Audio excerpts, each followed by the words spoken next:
Con mucha frecuencia escuchamos en las noticias que el clima del mundo está cambiando. En un lugar hay sequías, en otro implacables tormentas, temperaturas extremas. En los polos hay enormes bloques de hielo que se derriten, causando estragos en el medio ambiente.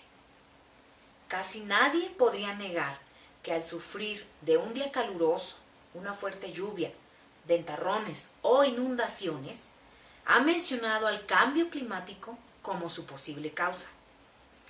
A medida que la población comenzó a crecer y a aumentar su tecnología, el impacto sobre el medio ambiente comenzó a ser mayor y más nocivo.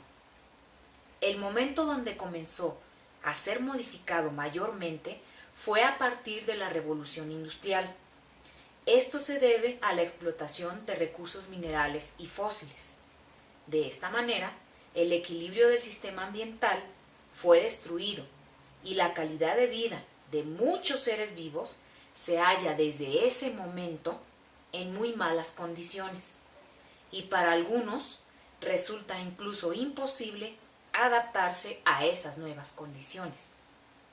El medio ambiente es el conjunto de componentes físicos, químicos y biológicos externos con los que interactúan los seres vivos. Respecto al ser humano, comprende el conjunto de factores naturales, sociales y culturales existentes en un lugar y en un momento determinado, que influyen en su vida y afectarán a las generaciones futuras. No se trata solo del espacio en que se desarrolla la vida, sino que también comprende seres vivos, objetos, agua, suelo, aire y las relaciones entre ellos, así como elementos tan intangibles como la cultura. El cuidado del medio ambiente es un tema que preocupa a todos los países. Las consecuencias de modelos de desarrollo pasados y actuales que no han tomado en cuenta el medio ambiente se manifiestan inequívocamente en problemas de orden mundial como el cambio climático. Los científicos definen al cambio climático como todo cambio que ocurre en el clima a través del tiempo, resultado de la variabilidad natural o de las actividades humanas. El calentamiento global, por su parte, es la manifestación más evidente del cambio climático y se refiere al incremento promedio de las temperaturas terrestres y marinas a nivel global. Es importante resaltar que aunque el clima cambia naturalmente, los expertos señalan que existen claras evidencias de que el calentamiento del planeta registrado en los últimos 50 años puede ser atribuido a los efectos de las actividades humanas. La vida actual en la Tierra depende, entre otros factores, de una delgada capa gaseosa, la atmósfera. Entre sus funciones más importantes están su control como filtro de la radiación ultravioleta y regular la temperatura. Esto por medio del llamado efecto invernadero. Sin este fenómeno, la Tierra sería 33 grados centígrados más fría. El agua del planeta estaría congelada y muy probablemente la vida no se hubiese desarrollado o sería muy diferente a como la conocemos hoy en día. Dado que los gases de efecto invernadero son uno de los factores más importantes para controlar la temperatura de la atmósfera, es fácil entender por qué un incremento de su concentración puede alterar el flujo natural de energía. La teoría nos dice que a mayor cantidad de gases de efecto invernadero, mayor será la cantidad de calor que se absorba y la superficie del planeta alcanzará una temperatura más alta. Es decir, se reduce la eficiencia con la cual la Tierra reemite la energía recibida al espacio. Cualquier proceso que altere tal balance se reflejará tarde o temprano como cambios en el clima. Los gases de efecto invernadero no son solo consecuencia del hombre. Se han generado desde hace miles de millones de años, de fuentes naturales, por ejemplo, durante las erupciones volcánicas, la respiración de los seres vivos y la descomposición microbiana de la materia orgánica. Sin embargo, los humanos también hemos contribuido a su generación. Desde el advenimiento de la industria y el uso de combustibles fósiles, hemos arrojado a la atmósfera grandes cantidades y, con ello, contribuido a incrementar la concentración de estos. Cuando escuchamos hablar de problemas ambientales, frecuentemente pensamos que son otros los que generen estos problemas y, por lo tanto, que no está en nuestras manos la solución. Al parecer, esto también ocurre con la emisión de gases de efecto invernadero, responsables del cambio climático. Es común que no asociemos las emisiones de estos gases con nuestras actividades diarias, y menos aún que esto pueda contribuir al cambio climático. La generación de electricidad, el consumo de combustibles fósiles, el cambio de uso de suelo, así como la producción de alimentos y otros tantos bienes y servicios que consumimos a diario, generan una gran cantidad de gases de efecto invernadero. Esto quiere decir que también somos parte del problema. En el mundo, la emisión de dióxido de carbono se ha incrementado a la par del consumo de combustibles fósiles. Entre 1971 y 2005 aumentó alrededor de 90%. En este último año se emitieron en el mundo 27.000 millones de toneladas de dióxido de carbono. Y para darnos una idea, esto equivale a unas 4.500 veces la pirámide de Keops, la más grande de las pirámides de Egipto. Aunque todos los países son responsables de la emisión de estos gases, algunos han contribuido mucho más que otros.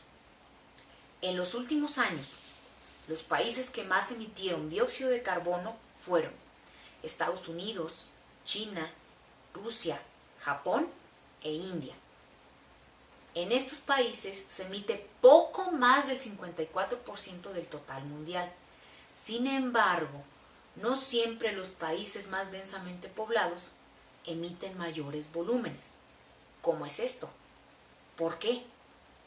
La respuesta radica en los estilos de vida de los habitantes de cada uno de estos países. Con las actividades diarias de las personas, es decir, con la manera en cómo y cuánto compran, cómo usan los productos, viven en sus casas y usan el transporte, entre otras actividades.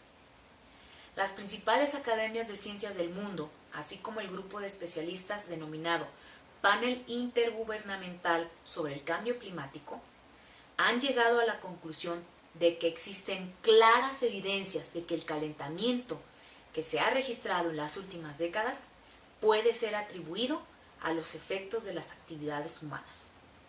Definitivamente, la Tierra se está calentando. Otro de los impactos más impresionantes que han ocurrido es el derretimiento de los glaciares. Con esto ocurren dos efectos.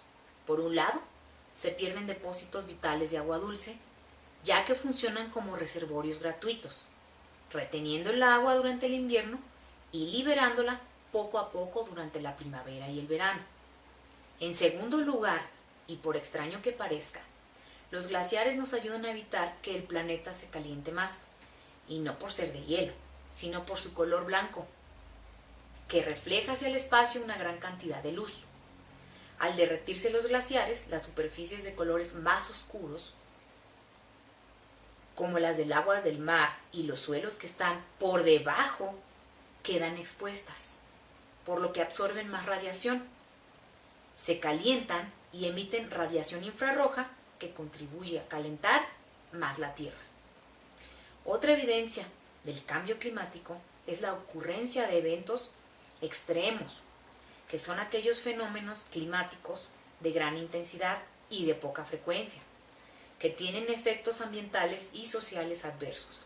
Ejemplo de ellos son los huracanes, los tornados, sequías, granizadas, las tormentas intensas que provocan inundaciones, así como pérdidas materiales y de vidas humanas. Es así como el cambio climático se suma, junto con la deforestación, la sobreexplotación de los recursos naturales y la contaminación, entre otras actividades humanas, a la lista de factores que impulsan la más grave crisis que vive la biodiversidad desde la extinción de los dinosaurios, hace 35 millones de años. La magnitud del problema es tal que el panel intergubernamental sobre cambio climático señala que de las especies que se han estudiado, alrededor del 50% ya se han visto afectadas por este fenómeno. En este contexto, la Organización de las Naciones Unidas ha establecido que el uso eficiente de la energía y el medio ambiente son indispensables para el desarrollo humano sustentable. Las personas en situación de pobreza son quienes se ven afectadas de manera desproporcionada por la degradación ambiental y la falta de acceso a los servicios de energía limpia y asequible.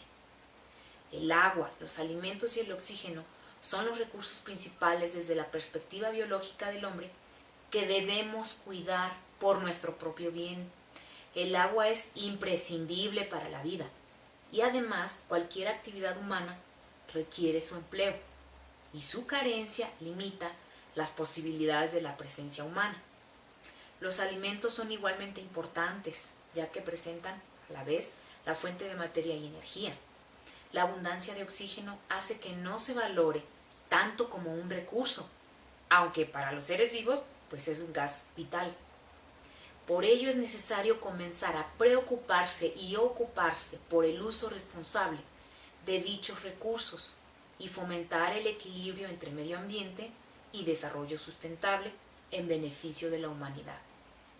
Como lo dice Heidegger, la posibilidad de construir un mundo que abarque todos los seres vivientes en un hábitat integrado y dirigido bajo la luz de un respeto mutuo, se erige como una de las vías posibles en el contexto de la sociedad humana, que lucha por el derecho y la protección no solo de nichos ecológicos, sino también de la humanidad toda.